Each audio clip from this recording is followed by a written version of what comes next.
Later this year, leaders from around the world will gather here in the UK for the latest United Nations Climate Change Summit, COP26. Having been postponed from last year due to the pandemic and with pressure growing to further cut carbon emissions to limit global warming, it promises to be the most important meeting since the Paris Climate Accord was signed in 2015. L'accord de Paris pour le climat est accepté. That landmark deal brought a commitment to pursue efforts to limit the global temperature increase to 1.5 degrees Celsius above pre-industrial levels. Since then, the USA under Donald Trump became the first nation to withdraw from that agreement. We don't want other leaders and other countries laughing at us anymore, and they won't be. But now, with President Biden in charge, the country has rejoined and appointed one of its most senior politicians, John Kerry, as its climate envoy.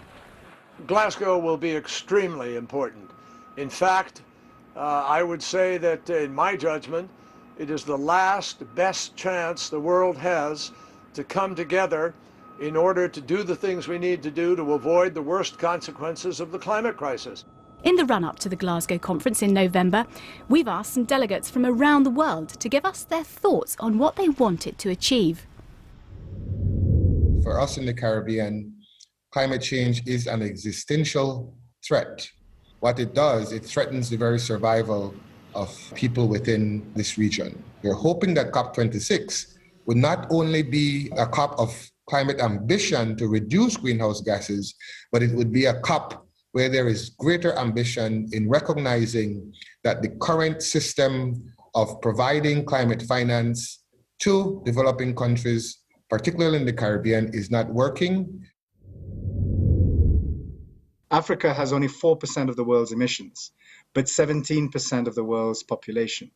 So in some ways, Africa is already net positive in relation to climate emissions. But I think you will see that African leaders will come with a more nuanced argument. They will emphasize that green recovery, that investing in renewable energy, investing in sustainable, investing in recognizing the real value of natural capital, those elements are actually better for growth anyway than fossil fuels.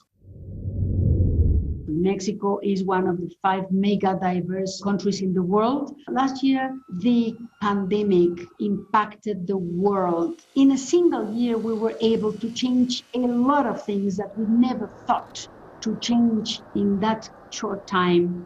Maybe we can, at this point, use that experience to really craft some policies for climate change.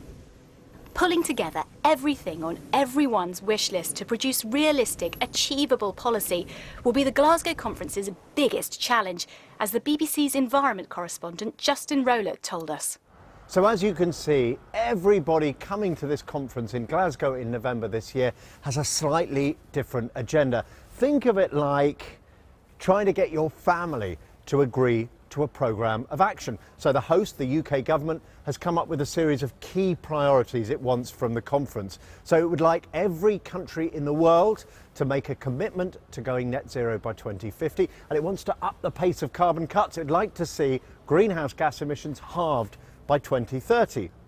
It also wants countries to say how they're going to adapt to the consequences of climate change. And it wants richer countries to come up with £100 billion a year to help poorer countries adapt and make the transition to a lower carbon economy. Now that's a lot of cash, and it is an ambitious agenda. And just like with your family, it's very hard to get everyone to agree. But that is the challenge for this conference in Glasgow in November this year.